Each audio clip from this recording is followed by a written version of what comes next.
Friends, welcome back to our YouTube channel Ruhi classes. आज हम पढ़ने वाले अहिंसा पर गांधी जी के विचार। इससे पहले अगर आपने हमारी चैनल को अभी तक सब्सक्राइब नहीं किया है तो प्लीज़ हमारे चैनल को सब्सक्राइब कीजिए, वीडियो को लाइक कीजिए और ज़्यादा से ज़्यादा शेयर कीजिए। तो ज़्यादा देर ना करते हुए करते हैं वीडियो को स्टार्ट। हाँ तो फ्रेंड्स, गांधी जी का व्यक्तित्व बहुमुखी था। उनके विचारों का केंद्रीय बिंदु सत्य और अहिंसा रहा है। मतलब कि गांधी जी का जो व्यक्तित्व है वो कैसा है, बहुमुखी है। ओके, और इनके विचार जो इनका केंद्रीय बिंदु क्या है, सत्य और अहिंसा जो है वो रहा है। ओके, गांधी जी की अहिंसा को एक व्यापक वस्तु मानते हैं। मतलब कि गांधी जी अहिंसा को क्या मानते हैं, एक व्यापक वस्तु मानते हैं, मतलब कि एक बहुत बड़ी वस्तु मानते हैं। उनका मानना है कि अहिंसा व्यक्तिगत लाभ की बजाय समस्त विश्व को लाभ पहुंचाती है। मतलब कि अहिंसा जो है वो एक व्यक्ति को लाभ नहीं पहुंचाती, बल्कि कि किसको लाभ पहुंचाती है, पूरे विश्व को, पूरे संसार को। ओके, गांधी जी कहते हैं कि अहिंसा कायरता का कवच नहीं है, पितु यह बहादुरी का सर्वोत्तम गुण है। मतलब कि अहिंसा जो है वो कायर व्यक्ति के पास नहीं होता, बल्कि कि जो बहादुर व्यक्ति होता है उसका एक महत्वपूर्ण गुण होता है। ठीक है, गांधी जी का मानना है कि जो व्यक्ति हिंसा की राह पर चलते हैं वह विनाश की ओर बढ़ते हैं, और जो अहिंसा के पथ पर चलते हैं वे परम सत्य की प्राप्ति करते हैं तथा दूसरों को भी सत्य से परिचित कराते हैं। मतलब कि ऐसे व्यक्ति जो हिंसा का राह अपनाते हैं वो क्या करते हैं, अपना विनाश करते हैं। ठीक है, हिंसा का मतलब होता है ऐसा व्यक्ति जो लड़ाई झगड़ा करता हो। ठीक है, अगर ऐसा व्यक्ति है तो वो क्या करता है, खुद को विनाश की ओर ले जाता है। और ऐसा व्यक्ति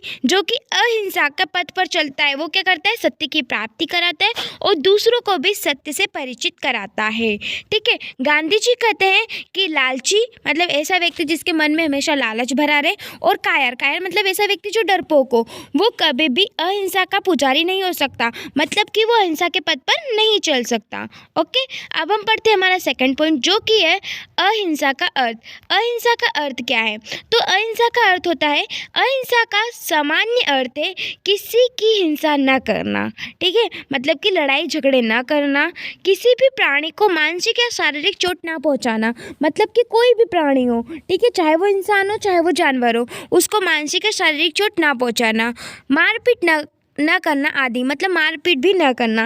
ये क्या है, ये अहिंसा का सामान्य अर्थ है।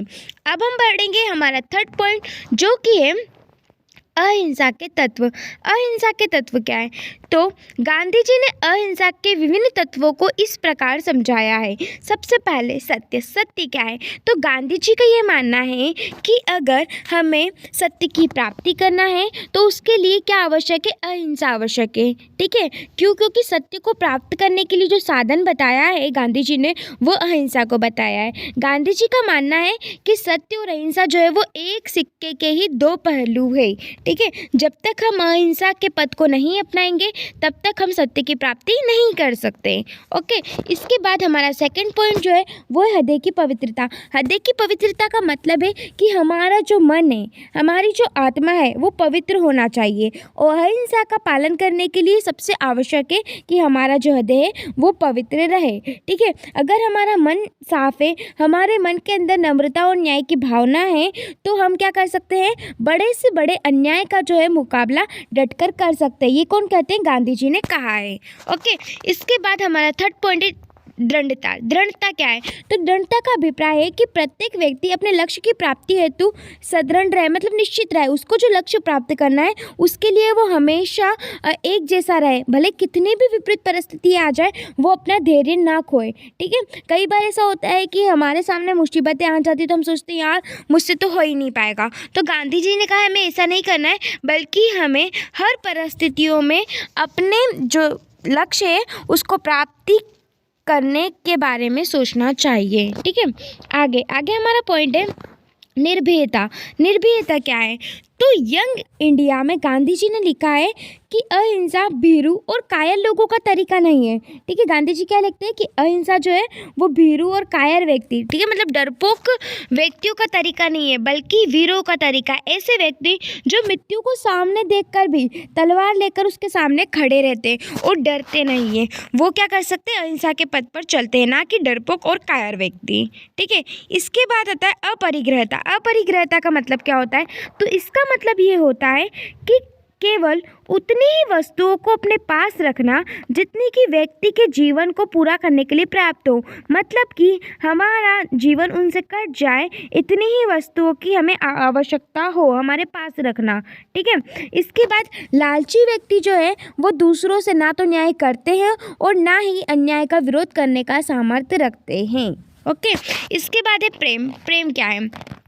तो गांधी जी के अनुसार अहिंसा का ब्रह्म शस्त्र घृणा नहीं सर्वोत्तम प्रेम है। मतलब कि अहिंसा का जो सर्वोत्तम स्रोत है वो क्या है? प्रेम है, ना कि घृणा। घृणा जो है वो सदैव ही मरती है, जबकि प्रेम कभी भी नहीं मरता। ठीक है। हम जो चीज़ प्रेम से प्राप्त करते हैं वो हमेशा बनी रहती है, लेकिन जो चीज़ हम घृणा से प्राप्त करते हैं वो हमेशा बोझ के समान रहती है, और क्योंकि घृणा ही घृणा को क्या करती है? बढ़ाती है। ओके। इसके बाद है उपवास। उपवास क्या है?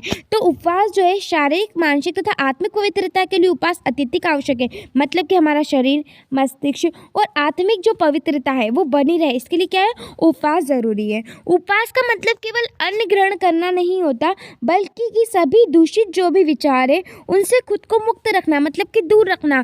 ऐसे विचार जो कि दूषित हो उनसे खुद को दूर रखना ही क्या कहलाता है? उपवास कहलाता है। ओके दोस्तों, ये थे हमारा अहिंसा पर गांधी जी के विचार। आई होप आपको पूरा क्वेश्चन अच्छे से समझ में आए।